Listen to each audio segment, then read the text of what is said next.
Bab 1481 Tempat Rahasia. Apa yang harus kita lakukan sekarang? Api ekstrim bertanya. Suzimo berkata dalam-dalam, ini tidak bisa berlanjut. Kita harus menemukan tempat yang aman dan tenang untuk berkultivasi selama beberapa hari dengan damai. Mereka menjelajahi reruntuhan Kunlun dan bertarung sepanjang waktu. Meskipun mereka telah mengumpulkan sedikit pemahaman, tidak ada akhirnya. Mereka juga tidak memiliki kesempatan atau waktu untuk mengkonsolidasikan pemahaman tersebut. Selanjutnya, Nian Qi terluka parah sekarang dan tidak bisa banyak bergerak. Bahkan dengan garis keturunan ras dewa dan kemampuan generasi yang luar biasa, dibutuhkan setidaknya setengah bulan pemulihan untuk menyembuhkan lukanya. Aku tahu tempat di mana hantu jahat tidak akan menerobos masuk. Extreme Fire berkata dengan suara yang dalam, tanah rahasia yang saya masuki 5.000 tahun yang lalu. Saya memperoleh roh malam dan formasi pedang iluminasi dari tanah rahasia itu. Baiklah, mari kita menuju ke sana dan memulihkan diri untuk jangka waktu tertentu. Suzimo mengambil keputusan. Pertama, Nian Qi dapat memulihkan diri dengan damai. Kedua, mereka telah mendapatkan sedikit pemahaman selama beberapa hari terakhir pertempuran. Jika mereka mengambil kesempatan untuk berkultivasi dan menetap, kultivasi dan kekuatan tempur mereka akan meningkat secara signifikan. Untuk Suzimo, dia juga bisa memanfaatkan kesempatan ini untuk memperbaiki bongkahan besar kayu Ashoka di tas penyimpanannya. Pada saat itu, mereka bertiga akan memiliki terobosan dalam kekuatan tempur mereka dan akan lebih aman bagi mereka untuk menjelajahi reruntuhan Kunlun sekali lagi. Extreme Fire mengeluarkan peta dari tas penyimpanannya dan mencocokkannya. Itu tidak jauh dari sini. Ikuti aku. Dia berkata dan memimpin jalan. Suzimo menggendong Nian Qi di punggungnya dan mengikuti dari belakang. Setiap langkah di reruntuhan Kunlun berbahaya. Mereka bertiga tidak bergerak cepat dan setengah hari lagi berlalu sebelum mereka tiba di tempat tujuan. Di depan mereka ada puncak gunung yang menjulang tinggi.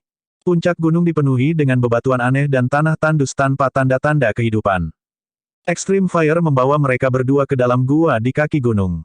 Ada lubang kares yang tak terhitung jumlahnya di dalam gua dan orang tidak dapat mengidentifikasi arahnya pada pandangan pertama.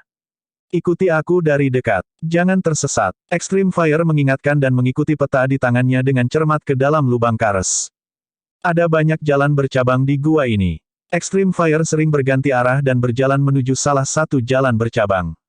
Dari waktu ke waktu, ia akan menuju ke kiri dan ke kanan tanpa pola apapun. Lama kemudian, Extreme Fire berhenti di jalurnya.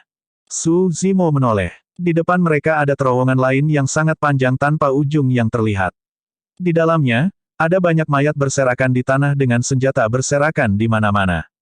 Suzimo menyapu pandangannya. Melalui senjata Dharma di tanah, dia bisa menyimpulkan bahwa sebagian besar mayat milik alam karakteristik Dharma dan beberapa dari mereka adalah tokoh perkasa tubuh bersama atau bahkan ahli leluhur setengah bela diri.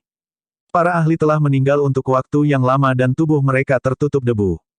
Bahkan untuk tokoh perkasa tubuh konjoin dan ahli leluhur setengah bela diri dengan tubuh mereka yang tidak bisa dihancurkan, mereka tidak memiliki apa-apa selain tulang dan pakaian kosong. Beberapa mayat adalah humanoid, beberapa adalah binatang buas dan iblis, ada berbagai macam. Namun, setiap mayat memiliki pita ungu emas yang diikatkan di sekitar mereka. Perlombaan Kunlun. Suzimo bergumam pelan. Dia memiliki tebakan yang samar tetapi dia tidak berani mengkonfirmasinya. Lorong dan lubang kares yang sangat rumit di luar jelas-jelas buatan manusia. Jika seseorang tidak tahu jalannya, mereka tidak akan bisa masuk atau pergi. Dia bertanya-tanya siapa pemilik tanah rahasia ini. Apa motifnya? Dia tidak tahu apa yang terjadi saat itu yang menyebabkan begitu banyak orang mati di sini. Tuan, disinilah kamu diracuni saat itu. Tanya Suzimo. Setelah dia masuk, dia sudah melepaskan kesadaran rohnya dan mengamati sekelilingnya. Namun, dia tidak dapat menemukan makhluk hidup atau bahaya lainnya. Extreme Fire mengangguk dan melihat ke tas penyimpanan di samping salah satu mayat, menghela nafas. Dulu ketika saya datang ke sini dan melihat begitu banyak harta di tanah, saya secara alami tergoda. Orang bisa membayangkan bagaimana api ekstrim, yang masih merupakan dewa dao karakteristik Dharma saat itu, secara alami emosional ketika dia melihat begitu banyak senjata Dharma dan tas penyimpanan yang ditinggalkan oleh tokoh perkasa. Dia menunjuk mayat itu. Ketika saya melihat bahwa tidak ada bahaya di sekitar, saya maju dan ingin membuka tas penyimpanan ini untuk melihatnya. Tidak kusangka saat tas penyimpanan ini dibuka, seekor cacinggu berlari keluar dan menggigitku. Serangan tunggal itu hampir menguburku di sini. Tatapan Suzimo bergeser dan tidak jauh, dia menemukan mayat cacing Gu. Tanpa perlu api ekstrim untuk membalas dendam, cacing Gu sudah lama mati tanpa perawatan tuannya. Extreme Fire mengenang dengan rasa gentar. Pada saat itu, aku merasakan kepalaku berputar dan meremukkan transference talisman di tanganku tanpa ragu-ragu. Pada saat yang sama, saya melambaikan lengan baju saya dan mengumpulkan barang-barang yang jatuh dari tas penyimpanan.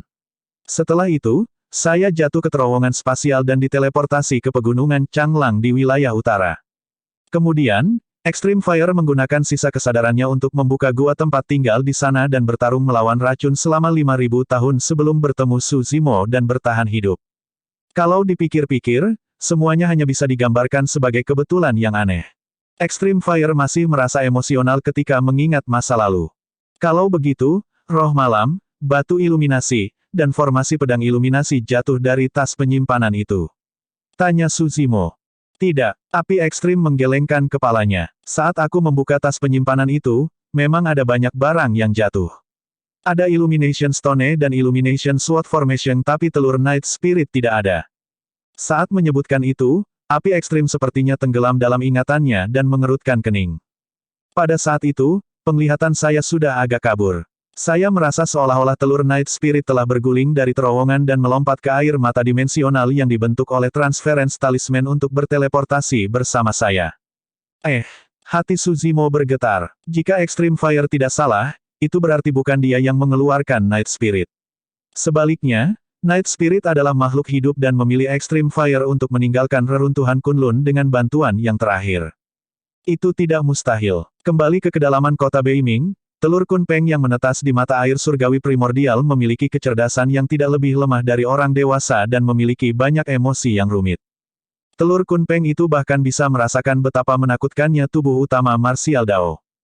Saat itu, Night Spirit hanyalah sebutir telur, mengapa ada di tanah rahasia ini? Mengapa Night Spirit memilih Extreme Fire dan meninggalkan reruntuhan Kunlun? Suzimo merasa bahwa jika dia menjelajahi tanah rahasia ini sekali lagi, ada kemungkinan besar dia akan mendapatkan jawaban yang dia inginkan. Saat itu, Nian Qi mengeluarkan suara mengantuk di punggung Suzimo. Tidak perlu terburu-buru dan menjelajahi tanah rahasia ini. Suzimo berkata dalam-dalam, kami akan berkultivasi di sini dulu dan tidak akan terlambat untuk menjelajahi tanah rahasia ini setelah kami menerobos.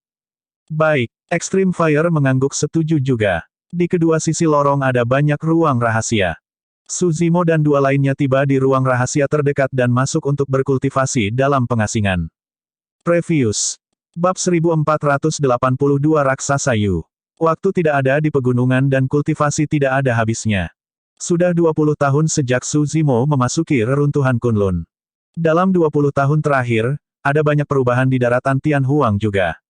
Terlepas dari ras naga, Kun dan Barbar, pergerakan 6 ras primordial menjadi semakin sering karena lebih banyak dari mereka muncul di daratan Tianhuang untuk memperluas wilayah mereka.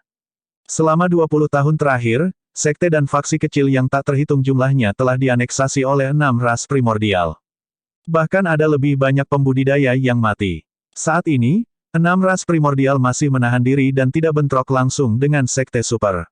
Meskipun ada konflik sesekali, hal-hal yang tersisa gelisah.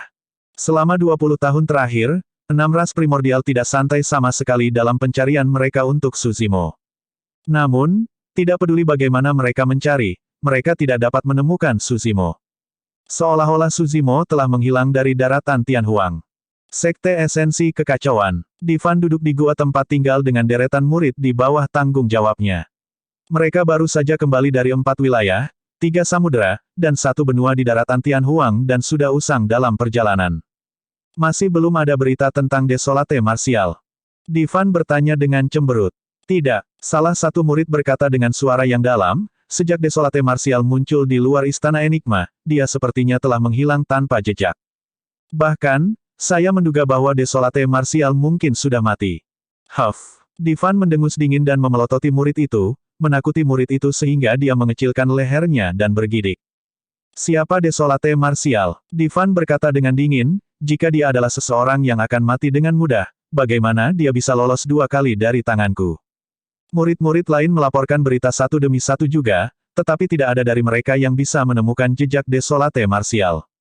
Menguasai. Seorang kultivator berkata dengan suara yang dalam, maafkan saya karena terus terang. Dari informasi yang diperoleh dari pertempuran di Istana Enigma, tubuh sejati teratai hijau Desolate Martial telah berubah sepenuhnya. Kekuatan tempurnya bahkan sebanding dengan leluhur setengah bela diri. Jika benar-benar ada berita tentang dia, kamu tidak bisa terlalu ceroboh. Fufu, Divan mencibir, apa yang kamu tahu? Awalnya, aku ingin bergerak sendiri. Tapi sekarang 6 ras primordial telah meletakkan lencana pembunuh mereka, tidak perlu lagi bagiku untuk melakukannya secara pribadi. Yang harus saya lakukan adalah mendapatkan berita tentang Desolate Martial sesegera mungkin. Begitu saya menyebarkannya, para ahli dari 6 ras primordial secara alami akan membunuhnya. Dengan pisau setajam 6 ras primordial, bukankah akan sia-sia untuk tidak menggunakannya? Seorang murid merenung sejenak dan matanya melihat sekeliling. Tiba-tiba, dia berkata, Tuan, saya punya rencana yang tidak sopan. Namun, jika rencana ini berhasil, Desolate Martial pasti akan muncul. Oh, Divan mengangkat alisnya sedikit dan bertanya, ceritakan padaku tentang itu.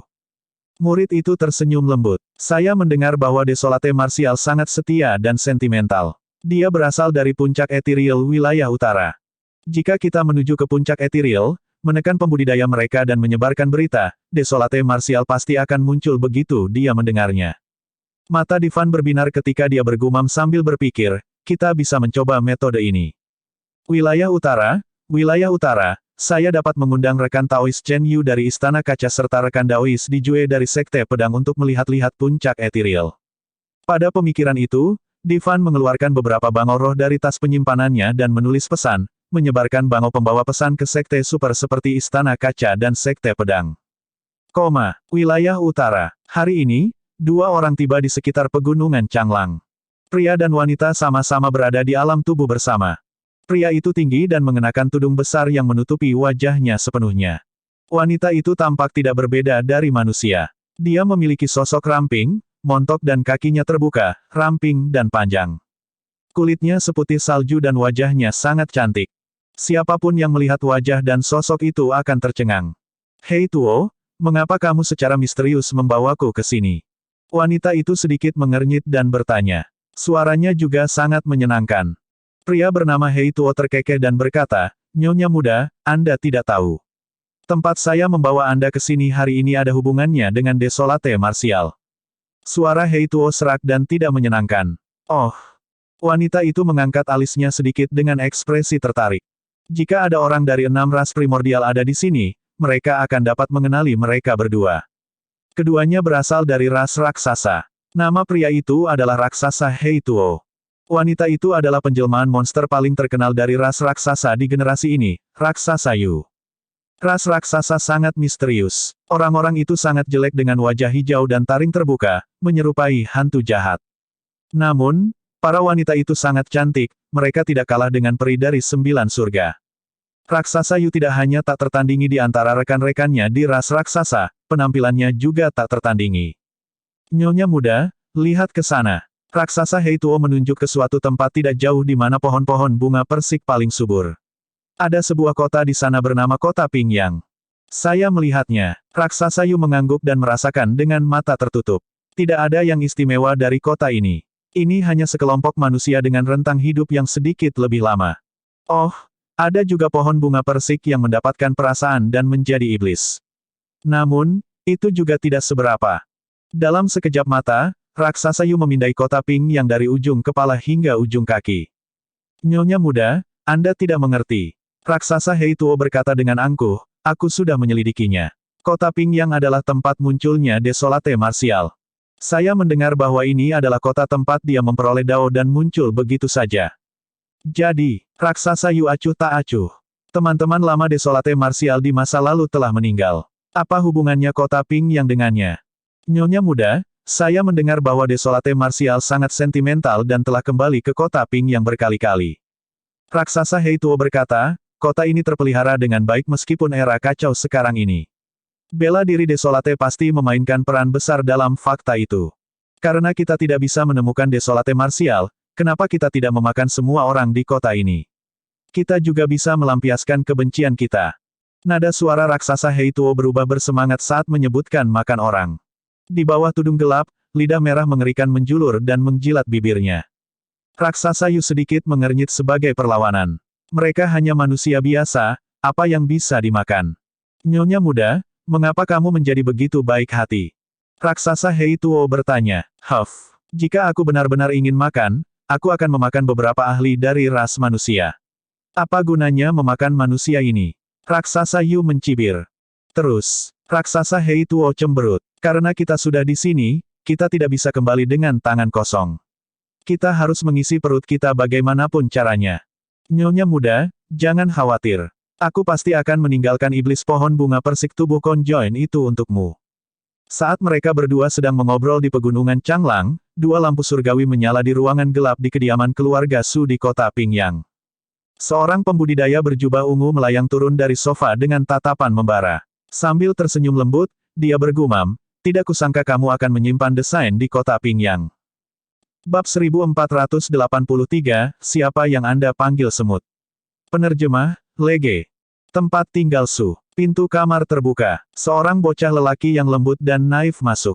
Ketika dia melihat tubuh utama Martial Dao, dia sedikit cemberut. Tuan muda, dua orang telah tiba di sana. Aura yang mereka pancarkan sangat mengganggu. Tao Yao telah mendapatkan perasaan melalui Dai Yue dan kecepatan kultivasinya sangat cepat. Saat ini, dia sudah berada di ranah tubuh bersama. Kultivasi tubuh utama Martial Dao berada di alam karakteristik Dharma yang disempurnakan. Kecepatan kultivasi itu sudah agak menakutkan. 20 tahun yang lalu, ketika dia menuju ke wilayah selatan, dia baru saja memasuki alam karakteristik Dharma. Tuan muda, terus berkultivasi. Aku akan mengusir mereka berdua. Tao Yao mengangkat tinjunya. Kembali, tubuh utama Martial Dao menggelengkan kepalanya dengan lembut. Kamu bukan tandingan mereka. Tao Yao sedikit tercengang. Sebenarnya, Tao Yao sangat kuat. Kembali ketika dia berada di alam karakteristik Dharma, dia bahkan bisa menekan monyet, harimau roh dan yang lainnya. Namun, Tao Yao memiliki hati yang murni. Sampai titik kultivasinya ini, dia tidak pernah membunuh atau melukai makhluk hidup apapun. Dia juga tidak ingin membunuh. Itu adalah keyakinan Tao Yao. Dia tidak suka pertempuran dan pembunuhan di dunia kultivasi. Yang paling dia dambakan adalah kehidupan damai di kota Pingyang. Namun, dua orang yang datang hari ini jelas bukan jiwa yang baik. Ras raksasa adalah yang paling kejam dan haus darah. Jika itu hanya spar, Tao Yao mungkin bisa mengalahkan mereka berdua. Namun, jika itu adalah pertarungan hidup dan mati, Tao Yao pasti akan mati. Tuan muda, apa yang harus kita lakukan? Tao Yao menjadi gugup. Jangan khawatir, tubuh utama Martial Dao tersenyum lembut. Aku akan mengurusnya. Bantu aku menyeduh sepoci teh. Baik. Tao Yao setuju dengan tegas dan berbalik untuk menyiapkan teh. Tubuh utama Martial Dao tiba di halaman dan duduk di bangku batu, menunggu penyusup tiba. Kota Pingyang. Raksasa Hei Tuo dan Raksasa Yu sangat cepat dan tiba di atas kota Pingyang tak lama. Keduanya berdiri di udara dan menarik tatapan yang tak terhitung jumlahnya saat mereka muncul. Kota Pingyang sepertinya langsung terdiam. Namun, dalam sekejap mata, pejalan kaki di jalanan terus maju. Kerumunan ramai dengan aktivitas. Manusia fana yang melihat mereka hanya tampak terkejut tetapi tidak memiliki banyak reaksi. Keributan dan hiruk-pikuk kota Ping yang kembali tak lama lagi. Ekspresi raksasa Hei Tuo menjadi gelap. Perasaan itu membuatnya sangat tidak senang. Sebagai raksasa dari ras primordial, bahkan pembudidaya manusia hanyalah makanan baginya. Dalam ekspedisi mereka kali ini, mereka bertemu banyak pembudidaya. Semua pembudidaya ketakutan oleh mereka berdua. Namun, manusia di depan mereka berani mengabaikan mereka. Raksasa Hei Tuo merasa seolah-olah dia telah sangat dipermalukan. Dengan seringai dingin, dia tiba-tiba melepas tudungnya, memperlihatkan wajah yang sangat jelek dan mengancam. Dia memiliki wajah hijau dengan taring terbuka dan hidungnya menghadap ke langit seperti hantu jahat dari neraka. Ada kuku tajam di jari tangan dan kakinya. Itu tidak semua. Bersin. Raksasa Hei Tuo melepaskan jubah hitamnya dan mengungkapkan wujud lengkapnya. Sepasang sayap daging hitam pekat tumbuh dari punggungnya dengan paku tajam yang bersinar dingin. Dia mengepakkan sayap dagingnya yang besar dan memancarkan niat membunuh yang jahat dan berdarah. Saat dia mengamati banyak manusia di kota Pingyang, dia menjulurkan lidah merahnya yang mengerikan dan memukul bibirnya. Cukup benar. Keributan pecah di kerumunan. Banyak wanita berseru kaget ketika mereka melihat monster seperti itu. Beberapa dari mereka bahkan melarikan diri dari rumah dan menutup pintu mereka. Beberapa anak bahkan menangis ketakutan. Di halaman, seorang anak berusia sekitar 5 atau 6 tahun melemparkan dirinya ke pelukan seorang lelaki tua yang sedang duduk di bangku dan berjemur di bawah sinar matahari, tidak berani melihat ke atas. Ketika raksasa Heituo melihat itu, dia merasa sedikit lebih baik dan matanya bersinar karena kegembiraan.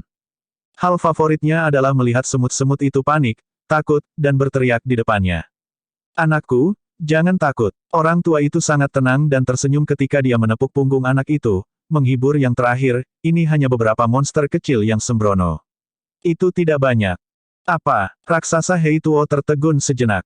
Sampai titik kultivasinya ini adalah pertama kalinya dia mendengar seseorang menggambarkan ras raksasa sebagai monster kecil. Lebih jauh lagi, yang mengejutkannya, bahkan setelah dia mengungkapkan wujud aslinya, kota Ping yang tidak sepenuhnya berantakan. Setelah sedikit keributan, semuanya berangsur-angsur kembali normal. Tidak ada yang peduli padanya sama sekali. Sebenarnya, kota Ping yang telah mengalami badai yang tak terhitung jumlahnya selama bertahun-tahun.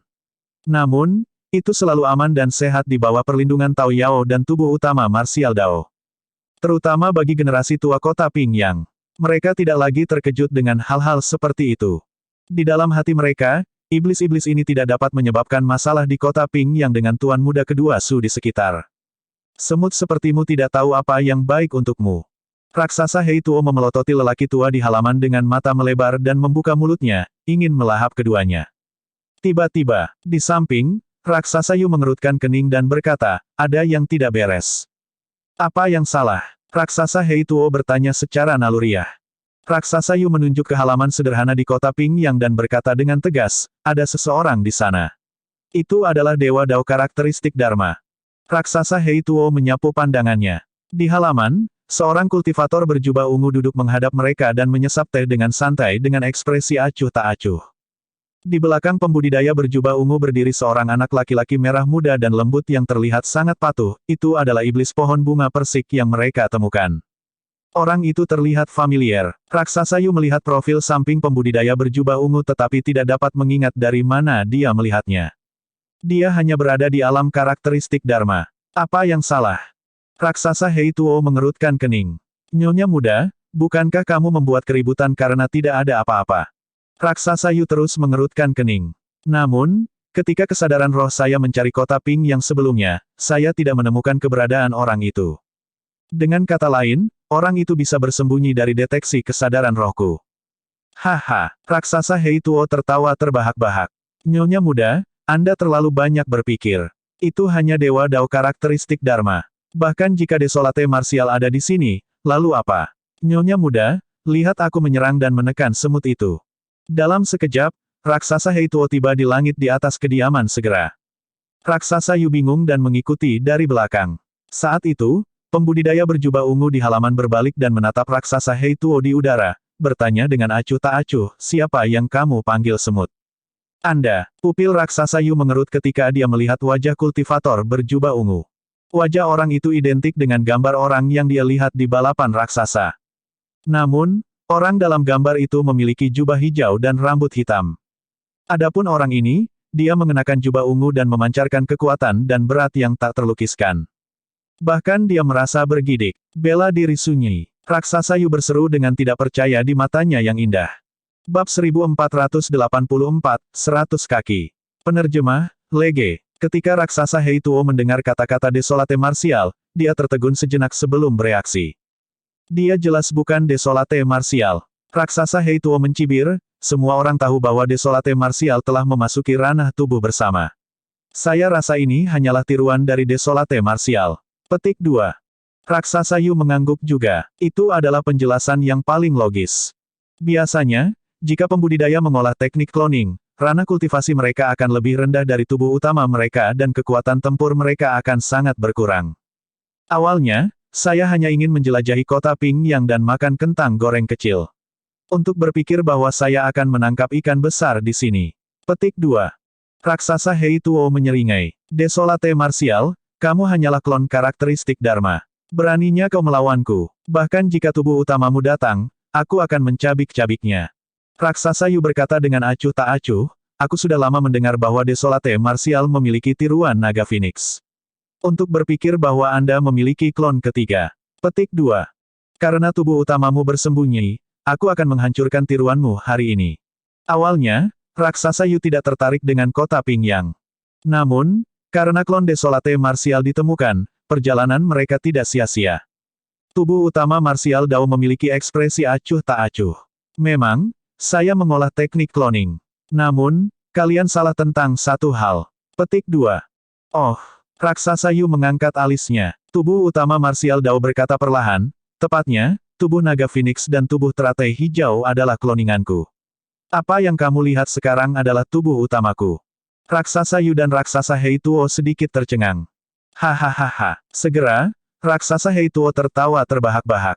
Bela diri sunyi, oh bela diri sunyi. Apakah Anda pikir saya akan percaya omong kosong seperti itu? Petik 2. Tubuh utama karakteristik Dharma. Aku bisa menghancurkanmu dengan satu jari. Apakah begitu? Tubuh utama Martial Dao meminum teh panas di cangkirnya dan berdiri perlahan. Aura yang sangat menakutkan meledak dari tubuh utama Martial Dao. Meskipun itu hanya gerakan naik yang sederhana, itu mempengaruhi dunia. Segera, kekosongan bergetar. Tiba-tiba, hantu muncul di belakang tubuh utama Martial Dao dan melayang ke langit. Karakteristik Dharma Langit dan Bumi. Kembali ke Laut Utara, bahkan ketika tubuh utama Martial Dao bertarung melawan 3 iblis besar tubuh bersama, dia tidak menggunakan karakteristik Dharma Langit dan Bumi. Itu karena tidak perlu untuk itu. Namun, itu berbeda sekarang. Meskipun keduanya berada di alam tubuh bersama, mereka berasal dari ras raksasa, salah satu ras primordial. Salah satunya bahkan nyonya muda ras raksasa. Kekuatan tempurnya begitu mengerikan sehingga dia bisa membunuh leluhur setengah bela diri manusia dengan mudah. Fufu. Raksasa Hei Tuo mencibir, beraninya kau mengeluarkan teknik seperti karakteristik Dharma Langit dan Bumi. Bahkan karakteristik Dharma tertinggi tidak akan mampu bertahan melawan satu pukulan pun dariku.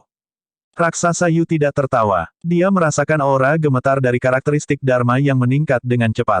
Bagaimana itu mungkin? Bagaimana mungkin karakteristik Dharma surga dan bumi belaka mengancamnya?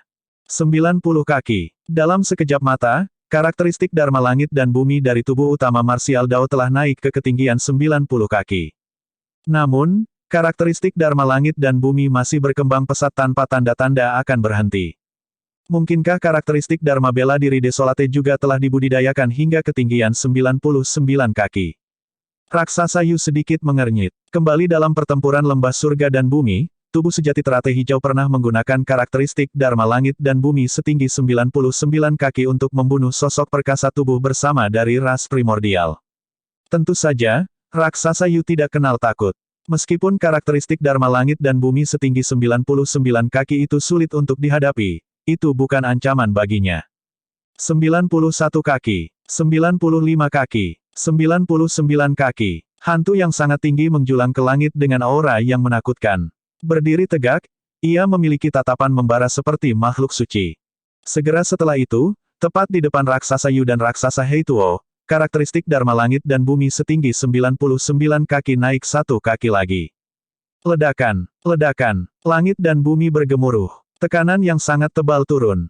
Kekuatan ini melampaui akal sehat dan batas. Bahkan dunia ini tidak dapat menampung karakteristik Dharma ini. Air mata tipis muncul di kehampaan di sekitar karakteristik Dharma langit dan bumi. 100 kaki. Karakteristik Dharma 100 kaki.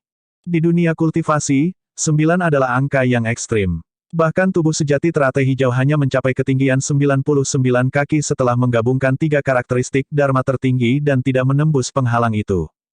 Namun, tubuh utama mengolah 100 sutra dengan Martial Dao Furnace dan melebur semua seni Dharma, membentuk karakteristik Dharma setinggi 100 kaki yang belum pernah terjadi sebelumnya. Jika benar-benar ada pepatah yang tiada taranya, karakteristik Dharma langit dan bumi itu dapat dianggap sebagai karakteristik Dharma yang tiada taranya. Tak satu pun dari karakteristik Dharma langit dan bumi bisa naik di atasnya. Bahkan 4 tubuh Dharma tertinggi Biksu Daming tidak dapat bertahan melawan kekuatan karakteristik Dharma tiada banding ini. Keberadaan tubuh utama Martial Dao adalah variabel. Tidak ada yang bisa meramalkan masa depannya. Ekspresi raksasa Yu langsung pucat. Meskipun perbedaan antara 99 kaki dan 100 kaki hanya setinggi 1 kaki, perbedaannya seperti langit dan bumi. Karakteristik Dharma tak tertandingi dari tubuh utama Martial Dao sedikit menundukkan kepalanya dan menatap raksasa Hei Tuo dan raksasa Yu. Tatapannya bersinar seperti 2 matahari terik yang tidak bisa diabaikan. Untuk pertama kalinya, raksasa Heituo merasa tidak berarti dalam menghadapi karakteristik Dharma tiada banding ini. Rasanya seolah-olah dia sedang dimelototi oleh dewa sejati, seolah-olah dia bisa ditekan sampai mati kapan saja. Bal raksasa, di mataku, kamu juga semut. Tubuh utama marsial Dao berkata perlahan dengan suara seperti lonceng raksasa dan kekuatan yang tak tertandingi. Jadi bagaimana jika itu 100 kaki? Bagaimanapun, itu hanyalah karakteristik Dharma. Raksasa Heituo menyalurkan garis keturunannya dengan liar dan meraung ke langit.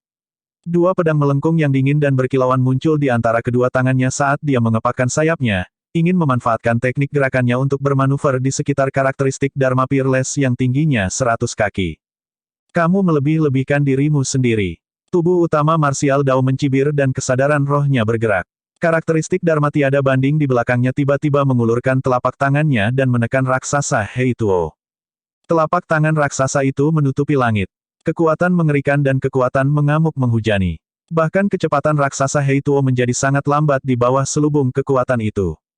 Teknik gerakan raksasa Heituo sama sekali tidak berguna melawan penindasan karakteristik Dharma tiada bandingnya.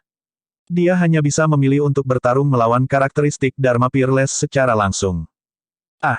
Raksasa Heituo meraung dan menyalurkan kekuatan Dharma garis keturunannya. Dia mengangkat dua pedang di tangannya dan menebas ke arah telapak karakteristik Dharma tiada bandingnya. Dentang. Dua pedang raksasa Heituo menghantam telapak karakteristik Dharma tiada banding dan suara benturan logam bisa terdengar, mereka tidak bisa menebas masuk. Set. Ekspresi raksasa Heituo berubah. Kekuatan Dharma dari karakteristik Dharma langit dan bumi setinggi 100 kaki sudah diringkas hingga titik ini dan tidak dapat dihancurkan. Bahkan senjata dharmik sosok perkasa tidak dapat melukainya. Kekuatan luar biasa melonjak ke tubuh raksasa Heituo melalui pedang melengkung. Uff, uff. Uff, lengan raksasa Heituo meledak menjadi kabut darah. Segera setelah itu, tubuh bagian atas, dada, kaki, dan kepalanya meledak menjadi kabut darah di bawah tekanan kekuatan mengerikan itu. Ledakan, ledakan, telapak karakteristik Dharma tak tertandingi hancur dan mendorong raksasa Heituo ke tanah, mengubahnya menjadi lumpur daging. Roh esensinya bahkan tidak memiliki kesempatan untuk melarikan diri dan mati di tempat.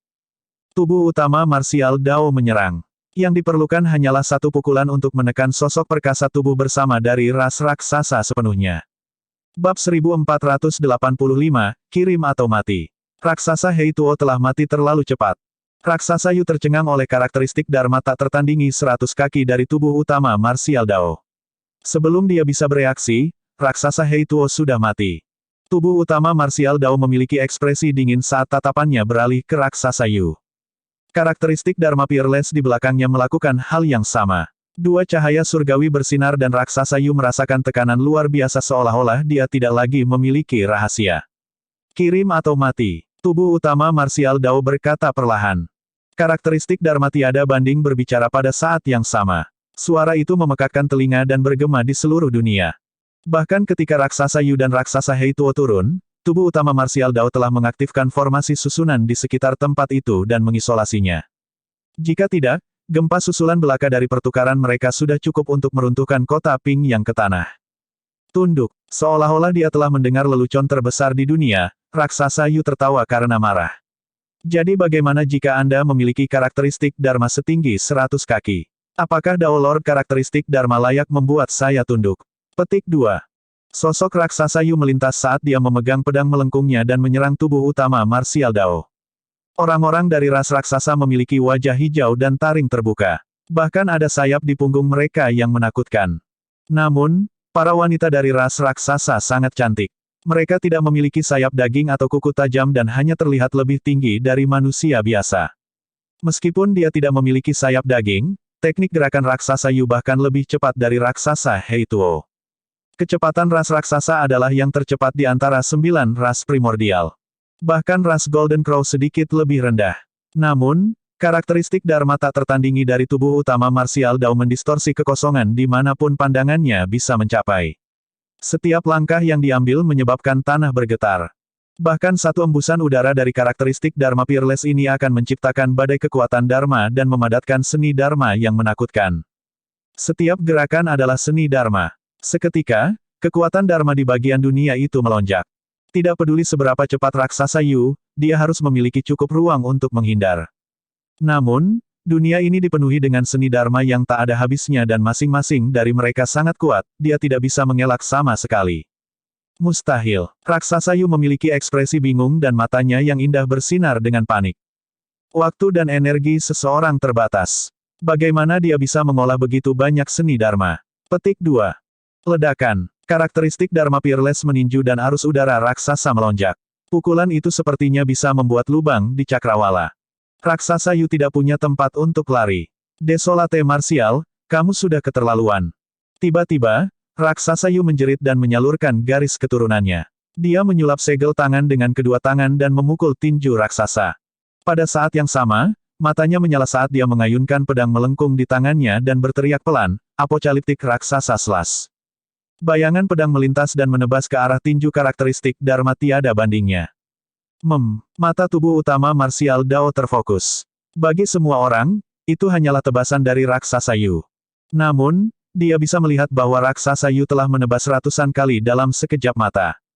Ratusan tebasan dilepaskan dengan kecepatan yang sangat cepat tanpa penundaan. Semuanya ditumpuk bersama dan membentuk bayangan pedang. Ledakan skill rahasia meningkatkan kekuatan tebasan demi lipatan. Tebasan itu memang memenuhi syarat untuk disebut apokaliptik. Ledakan. Banyak seni dharma bertabrakan dengan tinju karakteristik dharma tak tertandingi tubuh utama Dao bela diri seperti batu yang tenggelam ke laut tanpa menyebabkan riak. Setelah itu, bayangan pedang turun dan menebas tinju karakteristik dharma tiada bandingnya. Ledakan. Ada ledakan yang memekakkan telinga. Ketajaman tiada taraf berceceran di mana-mana dan kekosongan bergetar. Tebasan raksasa apokaliptik dihancurkan oleh satu pukulan dari karakteristik dharma tiada bandingnya. Retakan muncul di kepalan dari karakteristik Dharma Peerless. Tebasan itu pada akhirnya masih melukai karakteristik Dharma Peerless. Sebagai nyonya muda dari ras raksasa dan seseorang yang ranah kultivasinya adalah ranah kultivasi utama di atas tubuh utama Martial Dao, Raksasa Yu jelas bukan seseorang yang mudah dihadapi.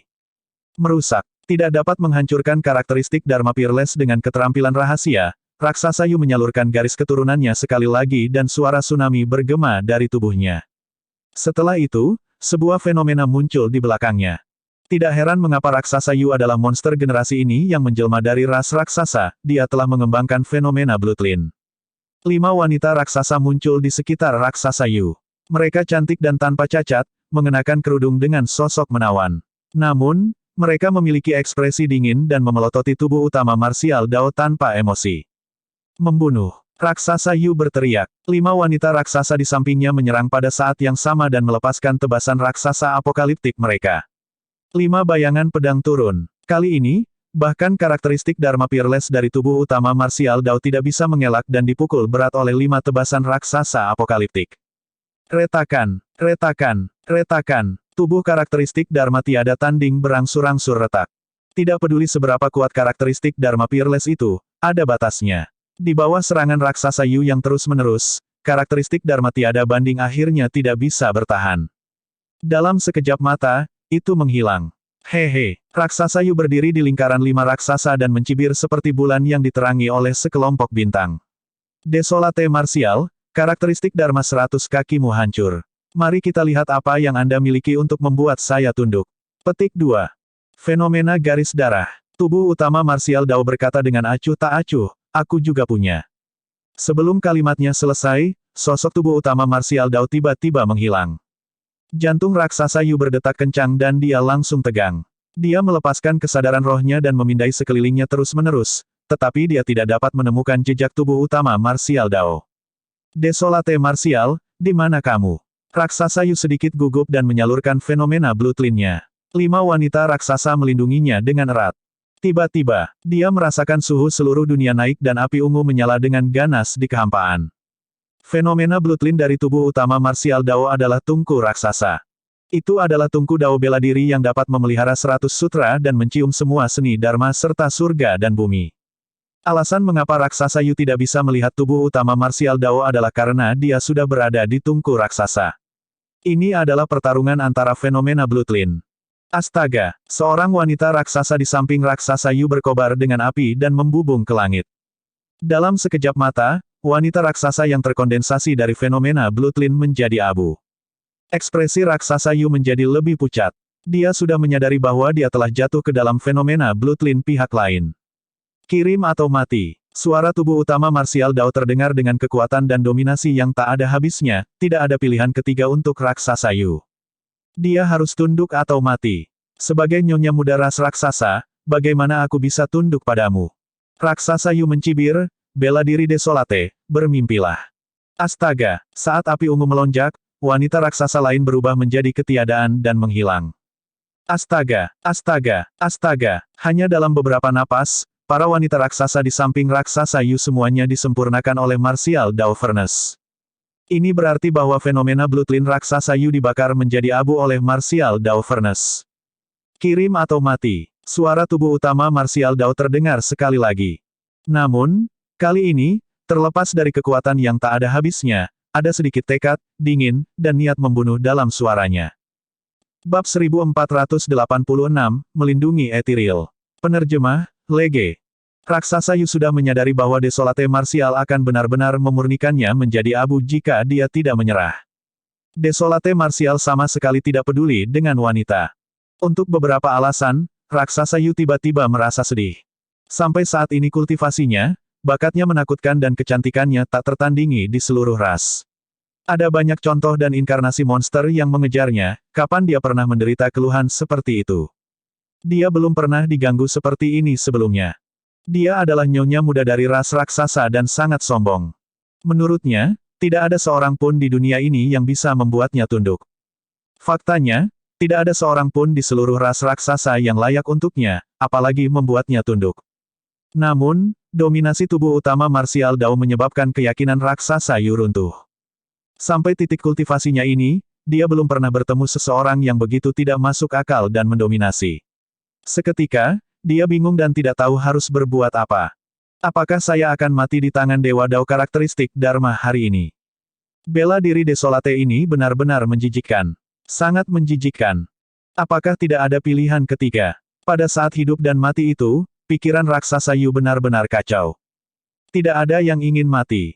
Pada titik kultivasinya ini, jika tidak ada yang salah, ada kemungkinan besar dia akan maju ke alam Mahayana dan menjadi seorang patriark. Dia sama sekali tidak ingin mati di sini. Namun, raksasa Yu marah.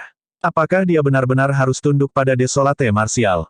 Keyakinan raksasa Yu sudah mulai goyah dan dia jatuh ke dalam kesakitan yang luar biasa dengan ekspresi yang bertentangan.